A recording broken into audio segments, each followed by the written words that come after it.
Welcome to Newy Tech People, episode 5 with Emma Levine from the Village of Useful. Welcome to the podcast. Hey, thanks James. Thanks for having me. Not a problem whatsoever. The Village of Useful has obviously been around for a little while and growing. Your role is client services there. Give us a little bit of an update. What's that involved on a day-to-day basis?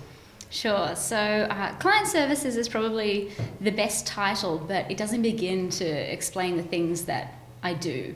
So the Village of Useful started out as an advertising agency, but just the types of projects that we've become involved with, it's now more on the side of innovation, but still very technology heavy.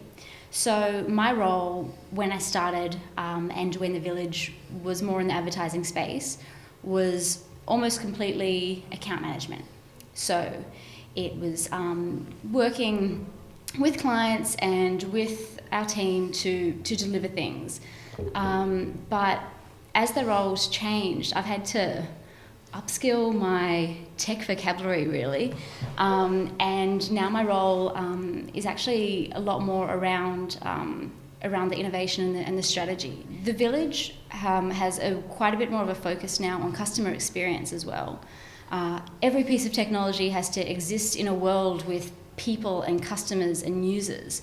So I've also been upskilling in that area. And so by having a better understanding of customers, of the marketing landscape, of technologies available, I'm better able to help find the right solutions and the right tools to help deliver projects. I think your role is really interesting in the fact that it is one of those growing roles that traditionally weren't so technical, but over time have evolved to become, extremely technical from a perspective of you need to be able to speak technical to developers and to be able to marry that up with, what your clients are experiencing. So I think when people would look at this and go, hey, why would you have a client services manager on a Newy Tech People podcast? I think you're in that space of growing a non-traditional tech role into a more technical focus. Yeah, absolutely. That's sort of a good way to summarise what my journey over the last few years has been. I've been at the Village since 2013. Yeah. And the projects that we do often have that technical aspect that I didn't know anything about to start with, and I've had to learn on the fly.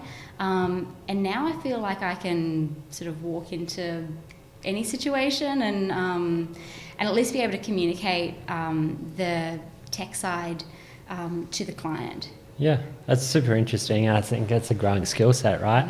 I think you sort of touched on it there, but it's one of the keys for technology roles or anyone that's working in around technology is that word communication.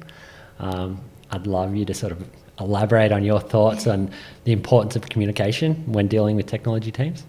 Sure. So communication, I think, is sometimes undervalued with tech teams, especially when it comes to dev teams in particular. I've had situations where I've had clients be a little bit intimidated and scared by language that they've seen coming from very technology-heavy individuals. And so I often have to step in and just go, what they're saying here is blah, blah, blah.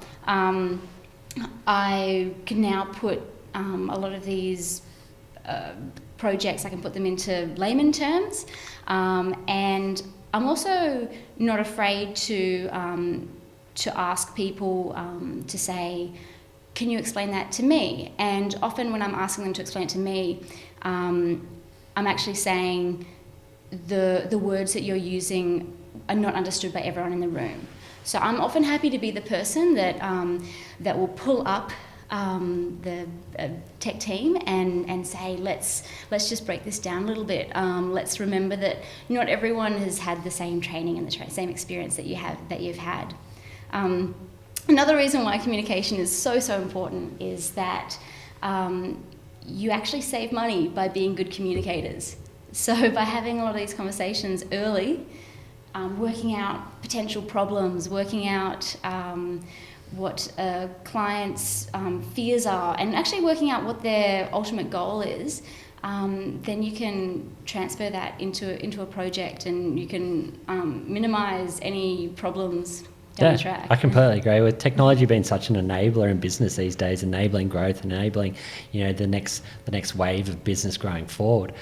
Somebody sitting in between the actual business and that technology team is such a vital role. It's either that or the extreme, like that, or the technology teams actually having that communication ability to talk to the rest of the business and understand what's the business trying to achieve, and then sort of winding that back and saying how can that technology, or which technology is going to best enable us to do that. So I think it's not only sort of there's that rise in the roles that you're talking about, sitting in between technology and business.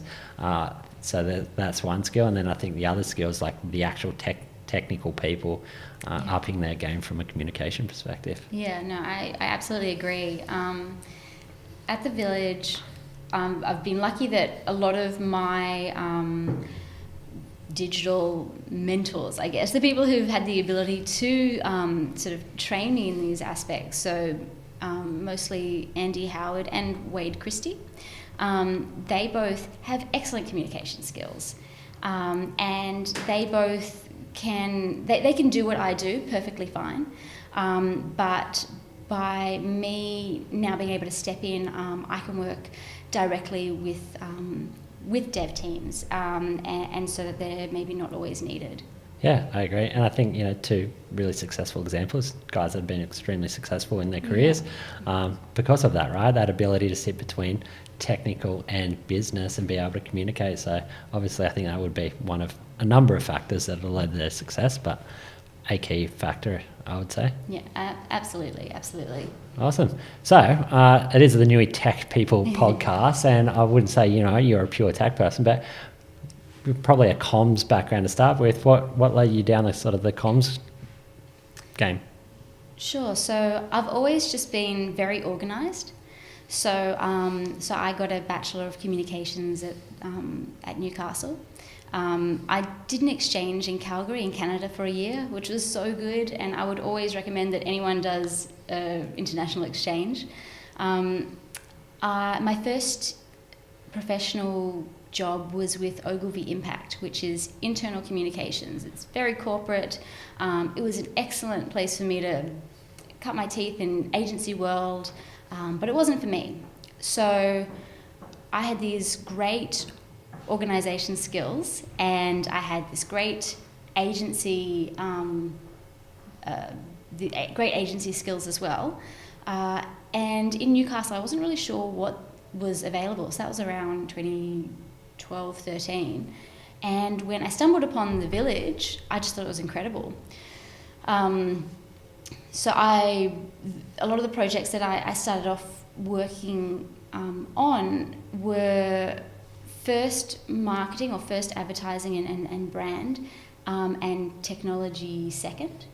And I feel like that is maybe switching a little bit, and that reflects just what people are asking for, and organisations are almost getting better at requesting projects that have a specified technology element to it.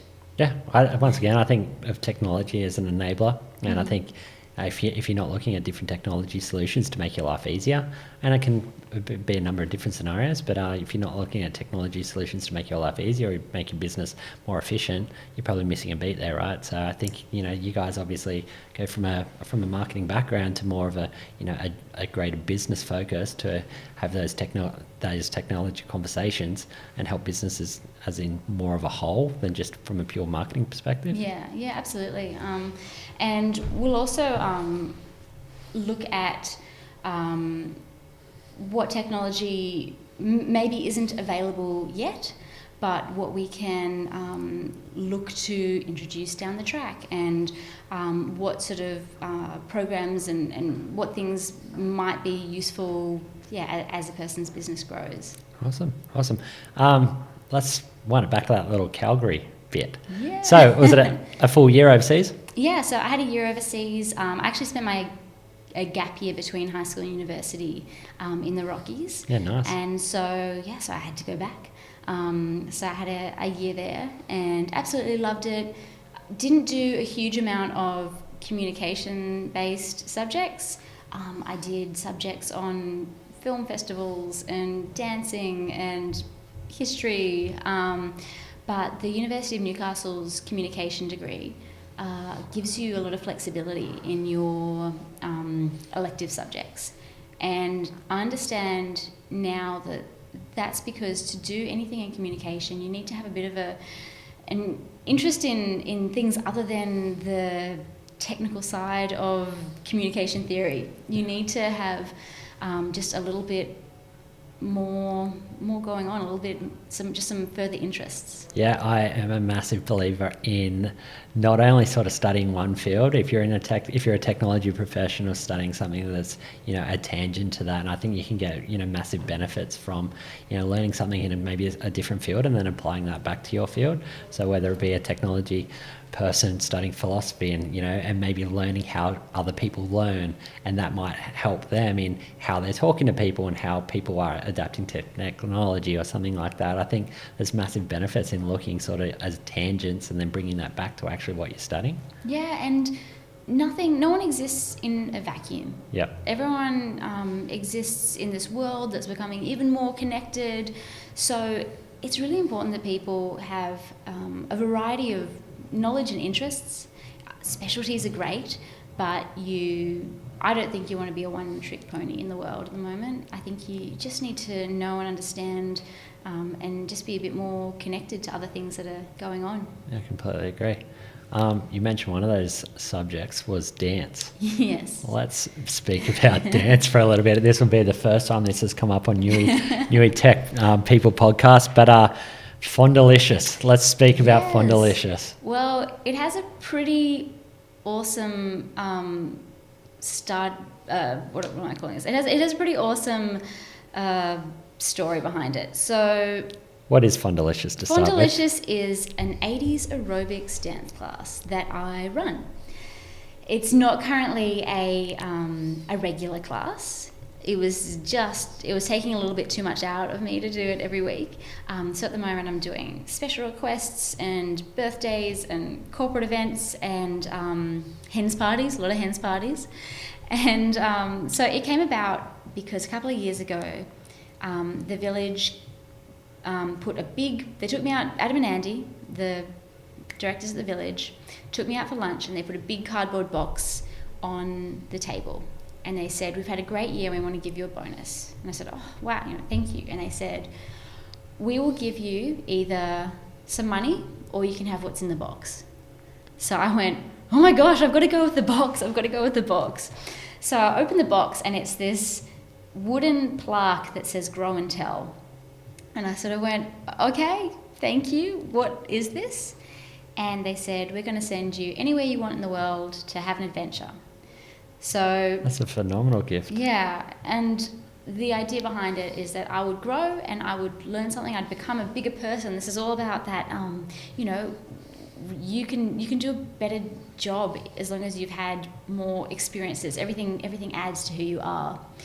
So I had a couple of shortlist ideas, and I actually pitched them, and it was voted by a jury of my peers. And eventually I actually went to Cuba, and I learned to salsa dance in Cuba. Nice. So when I was looking at my Cuba trip, I realized that I needed a little bit more money. And so I was like, I could save, I could do this, I could do that. And then I thought, well, I used to dance, and I've taught dance. So I started up just a fun drop-in retro 80s aerobics class. So that's where it started. That's phenomenal. That whole gift idea, the philosophy around learning and growing, having experiences outside of work and then coming back and adding that value to the team, I think that's a phenomenal initiative. I think there's different companies, different people I speak to. Obviously, I'm in the recruitment game. I'm working with HR managers in and around growing their teams, motivating their teams and things like that. But an initiative like that, it's phenomenal. It's great to hear. It's great to hear those companies doing those sort of things. I think there's a lot of value in learning from other people within your team. You don't necessarily have to bring in externals. Yeah. So you obviously did the uni degree. Yes. you have an opinion on university degrees as a positive, negative, how you found your degree? I enjoyed my degree, but I didn't just do 3 years of an undergrad degree and that was it. So I'm lucky enough to have an older brother, and he would say to me, "Oh, what are you doing at home in your school holidays? Go, and you're going to be competing with people who have amazing big city connections. Go volunteer, get work experience, intern." So I did quite a few internships and volunteered quite a lot through my degree.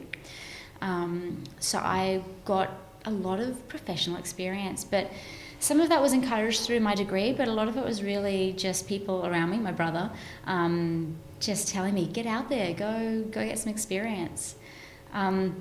So I think that university is great. It's great for learning how to learn. It's great for making connections. It's great for exercising your brain and learning some of these theories. But the best thing that I did during that time is being a university student actually gave me an excuse to go up to organisations that I was interested in or causes and go, hey, can I work for you? Yeah, that's great. That's great. It's, I'm always interested. I did a degree myself and interested to see people's opinions on degree. I think the space of education, the landscape of education is changing. And it's just interesting to see people's different views on sort of where their experiences lay from a university perspective. And it'll be interesting to sort of see how that changes over time. Yeah, I think that university will never be able to keep up with changes to industry. They will do what they can, but it just never can. So you shouldn't expect it to.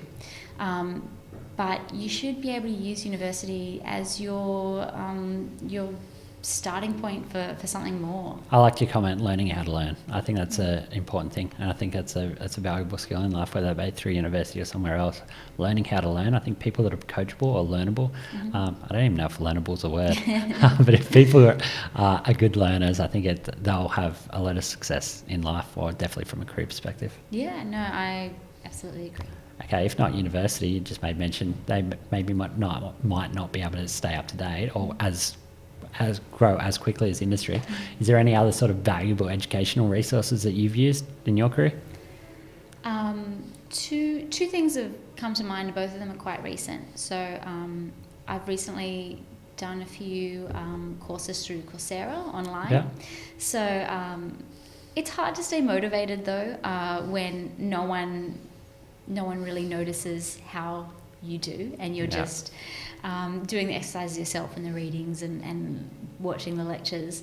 But the online learning space is amazing, and so much of it's free. It's incredible. I'm currently doing a course through the Centre for Sustainability Leadership. Awesome. So this is something that is just scratching a little itch where I feel like I'm quite interested in sustainability, but don't know how my skills are going to fit in that world. Yeah. And this course, it's 5 months, and I'm halfway through. It has opened me up to a lot of wonderful skills and people, and it's just been really good for understanding that in order for there to be change in the sustainability space, it actually has to be people from all different walks of life and with all different skills. Yeah. Because if it is just people who are only already in that area of environmentalism, then those people will keep getting better, and the rest of the world won't change. So it needs all sorts of people. So that's my like additional education that I've been doing this year, just to kind of give me a little extra boost. Yeah, that's super interesting and super left field. Although I think left field could be the topic of today. We've gone down the dancing route in the Calgary, and now down the same sustainability route. But once again, I'm a big fan of sort of looking at things outside of what you do on a day-to-day basis. Broadening your knowledge is never a bad thing. Yes. As well as broadening your knowledge, it's probably opening up a new network to you, I imagine. networking's it's a big part of what I've done. I think it's probably been a big part of it's led to some of my success, networking and sort of building contacts and having conversations.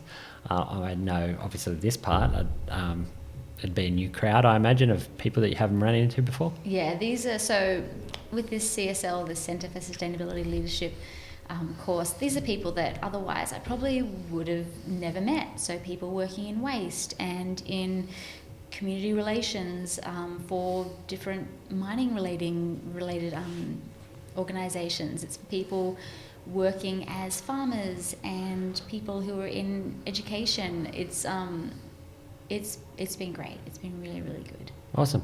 And you're obviously an extremely strong networker yourself. Yes. Each Tuesday you catch up with a new person for coffee. I do, yes. So, tell me about that. So last year I tried to do this. I found that there were so many people that I wanted to meet up with that I just put in my diary that I was out until 9:30 every Tuesday morning. But I'd end up just using that time to do errands. So last year I would use that to go to the post office and the bank, and that's not the post office. That's an interesting one. Oh, retro. But it wasn't. Yeah, it wasn't the idea of it. So it was actually one of my resolutions this year was every Tuesday morning to have a coffee with someone different. So I'm trying to make it a first coffee or a coffee with someone who I've never had a coffee with before, but occasionally I have a last minute cancellation. So then I just go, all right, who have I not seen for a while? In 2 weeks, I'm going to be on holiday in Queenstown in New Zealand. So I'm actually currently trying to find someone, someone there that I can have my coffee with, just to continue it. Nice. Is there a conversation or two that stand out over coffee over the past, or anyone super interesting that you've met? So many interesting people and so many interesting topics. Recently, I spoke to someone who's working with an organisation that is getting children who are working in tobacco plantations out of child labour. Wow. And helping educate them. So educate them more in farm and living skills as opposed to sort of reading, writing, arithmetic. And she's doing that out of Newcastle. So she's in communications and she's just sort of got this wonderful role, this wonderful meaningful role. That's phenomenal, the things that are going on around Newcastle that no one has any idea about. Like, that's a story I definitely didn't know about, and I'm sure 95 at least % of people would know about that, right? Yeah, absolutely. And when I have a coffee with someone, it's always agenda free, and I usually only know just a little bit about the person. Yeah. So it's great just seeing what comes out, and I always try to end it by saying two things. One is saying, who should I meet next, or who should I be talking to? Because I love matching people up. I love saying, oh, you've got to talk to this person, and other people are the same. Yeah. And then I usually ask, what can I do for you? Like, what's going on? What can I help you out with? And people sometimes have a hard time answering that. It's people don't want to admit that they've got something to fix or a problem. But occasionally someone will say, oh, well, I'm trying to fill this role. Have you heard of anyone? Or they might say, I'm trying to think. So recently, someone who's trying to introduce entrepreneurial training or courses to primary school children said, do you know who I should be speaking to? Because the route that he's going, which is through, I guess, just education, there's a lot of bureaucracy there. And he will be if he continues down that road, he'll be just trying to bring this course into schools for the next 20 years. So often the problems, I don't have the solution, but it gets me thinking, and often the best thing I can do is to introduce someone to someone else. Yeah, that's networking, at its best. Yeah. Well, if you're providing value, right? And I think that's the thing. I think if you're providing value to somebody else and helping provide them value, people will be lining up for coffees, right? Let's go to your second networking. Yes. Probably a little less coffee, more another beverage. 70-30. Tell us about that. Yeah, 70-30 is 70% social and 30% business. Yeah. And it is women in communication and marketing. Yeah. It doesn't really matter if you're not directly in communication or marketing. It's more just a way to meet similar people. I found that I kept going to networking events and I wanted to know what people were into and they wanted to know what I did. Yeah. And that's okay, but I realised that the networking, my purpose for networking was very different to a lot of other people's. Yep. So I thought, I'll just start my own. Yep. And it's also, Newcastle can be quite lonely if you move here from somewhere else. It can feel like everyone is very established and everyone's got their friends, and there's some people who grew up together, went to university together and are working together. And so if you're new here, and I've actually found there's a lot of women who've moved here from Sydney or Melbourne to be with a partner. Yeah. And if you've moved here, it can be really hard to find your people. And 70-30 is super relaxed. We meet for drinks about once a month. Sometimes it ends up being only every 2 months. Sometimes it's twice a month. It's just whenever we can all get our act together. We mostly exist as a Facebook group. So if you just want to look for 70-30 Newcastle. We'll link that up in our show notes. Yeah, thank you. And that's where we mostly exist on Facebook, but we meet up and it's a chance to not feel like we have to impress anyone. We can just be who we are, and sometimes we're exhausted. So sometimes it'll be a Thursday afternoon and we meet up somewhere and some of us just go, I'm not talking any work today. No work, I don't care. I just want to know what everyone's up to on the weekend. And we all kind of get it. We all go, yeah, don't worry, I hear you. And it's a really nice supportive group. There's a lot of value in meeting without an agenda, right? Yeah. And I think the other key part you mentioned was sort of like finding out the person behind the job. So it's the same, this podcast, for example, it's about people in and around the technology space, but for me it's more so the people behind the technology, as in technology will continue to be there and continue to grow at a fast pace, but technology is just only as good as the people behind the technology. And those people either working well with other people is going to be where the technology either succeeds or doesn't, right? It's not the actual technology itself the vast majority of times, it's the people behind that. And that's what I'm super interested in. So like, who are those people? What drives them? Why are some people more successful than others? Like, what are those little sort of things that are leading to people being successful? Yeah. I absolutely agree that you're right. Technology will continue to exist and it will continue to roll, but the direction that it goes is going to be so dependent on the people that are involved. I completely agree. A couple of little things about you then. Right, let's go one more work thing. What's the most exciting project you're working on at the moment? I'm working on one that is with the University of Newcastle, and it's with a research group in nutrition, and it is so exciting. So it's around helping young people to eat more healthily. And something that we found, one of their biggest obstacles to eating healthy, they didn't even say it. It was what we witnessed by interviewing them in their homes. People have terrible kitchens. So young people, you don't realise it's a bad kitchen, but I don't know what kitchen you had up until you were 22, but some of these kitchens, often people have no freezer, often there's no oven, so it might be a electric fry pan or an electric cooktop. People don't have proper knives, so people are just using a steak knife to do all their chopping. When it comes to prep space, people are chopping on their laps or, just on a chair, a chopping board on a chair.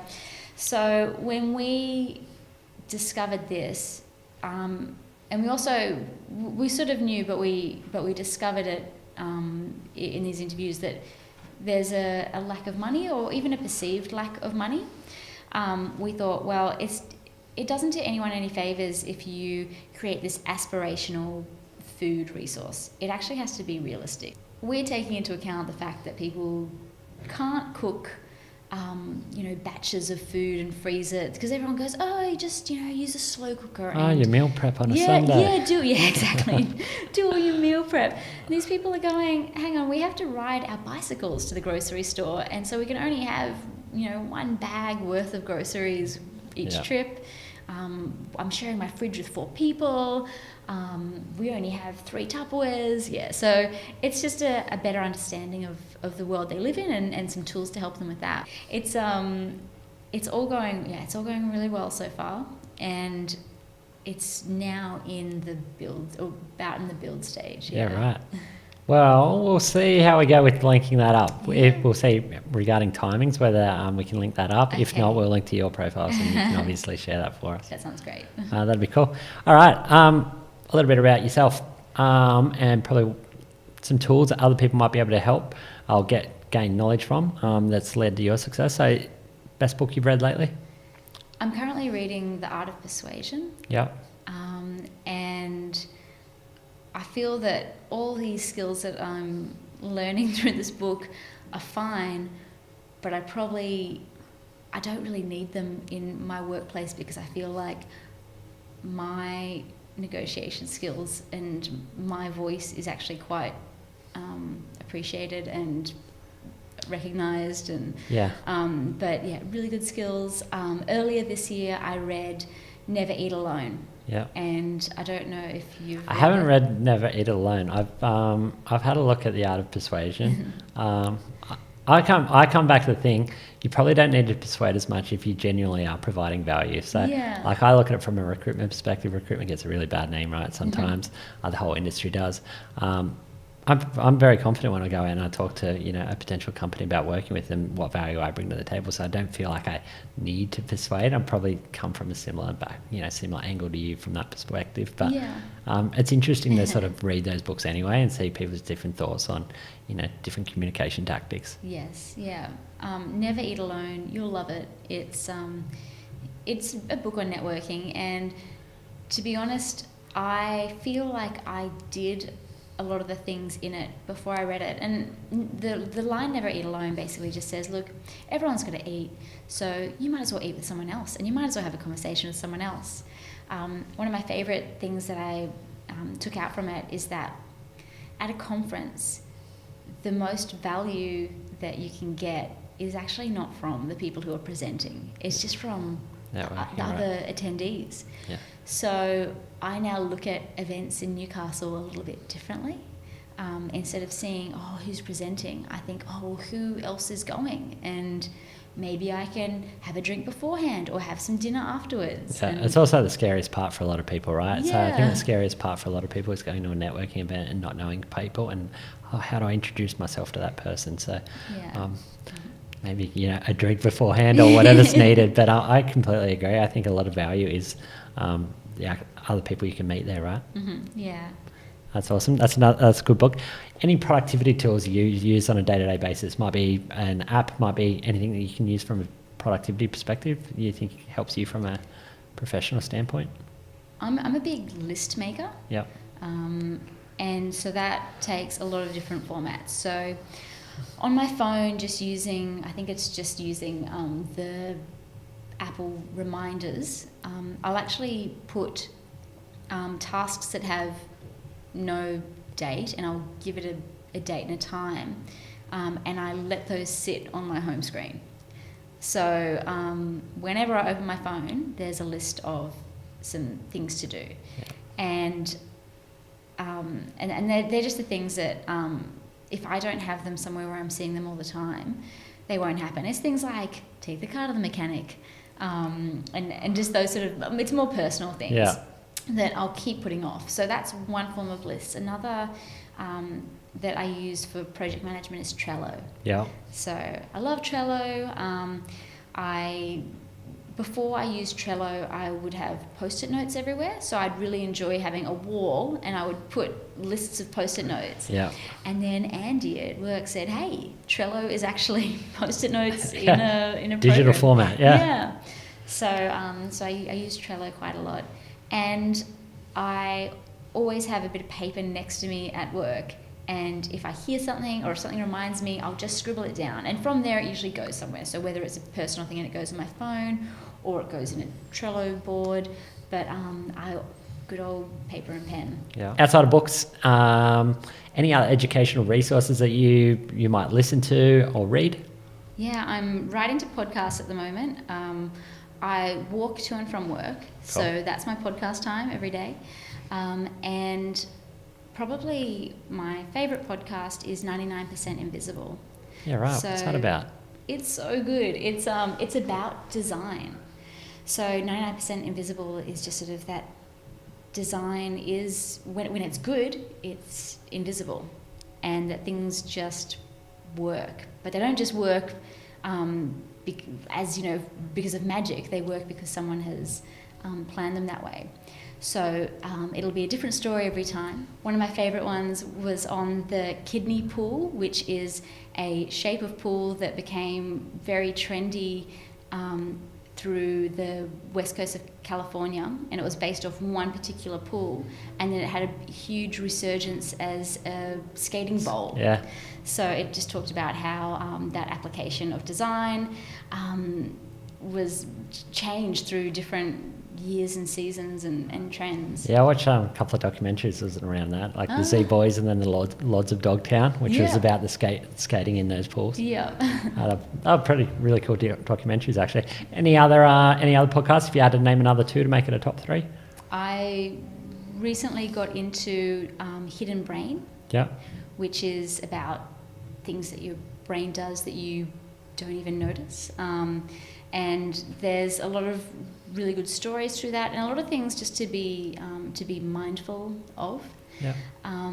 And I feel like my trend in podcast is I want to hear a story and then have a moral or have a lesson.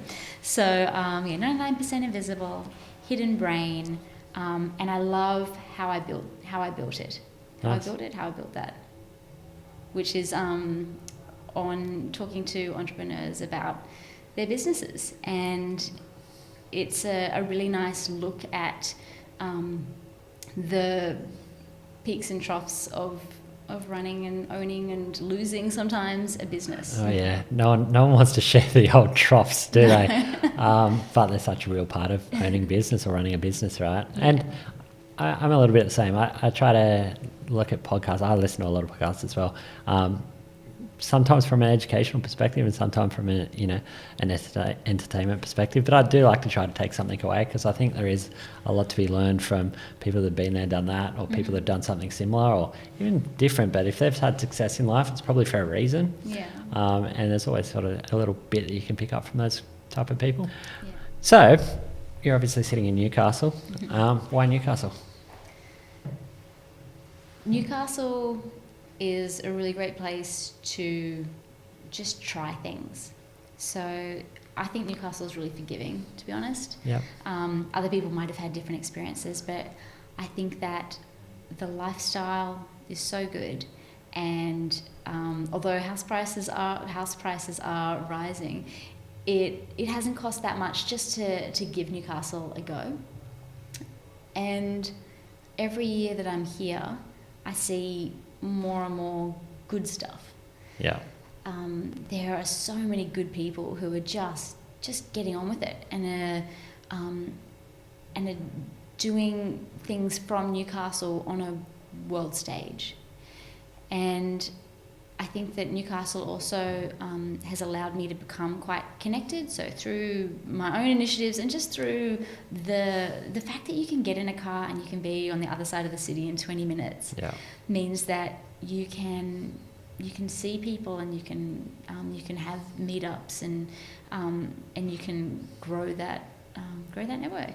Yeah, I agree, and I think that is Newcastle, right? Like, it's a bit of a you'll get to know everyone reasonably quickly if you make an effort to do so, and I think it is forgiving. I think Newcastle rewards people that are that do well by other people, but there's a good community feel to it, and there is a genuine feel that you can get to know people and know them for who they are, rather than sort of a big city feel like a Sydney or a Melbourne, right? Yeah, absolutely. Cool. Two last questions in and around Newcastle. Where do you see Newcastle heading from a let's say a digital perspective? I think that people felt that they had to leave Newcastle to have a growing career in technology, and I think that's changing. There's some great businesses locally who are growing their teams and are doing really good things. There's NIB and Cyro and Permanent. I'm sure there's also 100 other ones that I don't even know about. Yeah. And so I think that the future's looking pretty bright. It's looking bright for individuals, and it's also looking bright for businesses, because the more opportunities there are here, the more people will move here, and then they've got a bigger pool to the talent choose pool. from. The talent pool expands, right? Yeah. I think two things. Like, I think the Newcastle talent pool is underestimated as a whole, but I do think that it is limited. So I think talent-wise, we're strong. I think we are limited from the sheer numbers, though. Yeah. So it's growing. I think, the more successful businesses grow in Newcastle, the more opportunity will, drag people back from Sydney. Yeah, and I hope that as businesses in Newcastle do grow and do look to expand either their in-house tech teams, or they look to do projects with other agencies and other people about, I hope that local businesses know that there are skills here. Yeah. There's a growing number, and there's a lot of potential here. Completely agree. Last Newcastle-based question. Mm-hmm. What's the biggest challenge in Newcastle? I think that Newcastle has a little bit of a chip on its shoulder. I think that we still feel that we're in Sydney's shadow. Yeah. And I think that's okay. I think let Sydney be Sydney, and we've just got to grow next to it. And it's not that big a deal if we do have to work with Sydney or go to Sydney. It's not the enemy. But I think that we can't be too concerned with what's going on in the bigger cities, and we can't be too concerned with things like budget spending, like government spending. Often we get quite upset because we feel like the poor relation. Yeah. But I'm actually from a country town, so I'm from further north, and Newcastle is spoiled in comparison to so much of the rest of the state. Completely agree. If people want to find out a little bit more about you or connect with you, maybe line up a Tuesday morning coffee, where can they find you? Probably the best place is my LinkedIn. Yeah. I'm happy to take any requests from anyone in the industry or anyone in the area. And if you are a woman in technology in the area, jump on Facebook and search for 7030 Newcastle and come along for a drink. Awesome. We'll link that up in our show notes as well. I think you brought a really interesting angle to both networking and communications. I think they're both extremely important in professional careers in general, but technology in particular. I think those two are rising elements for people being successful. So thanks for your input today. Thanks so much for having me. I'm so excited that I can be on a tech podcast. Awesome. Thank you very much. Thank you. Cheers. Thank you.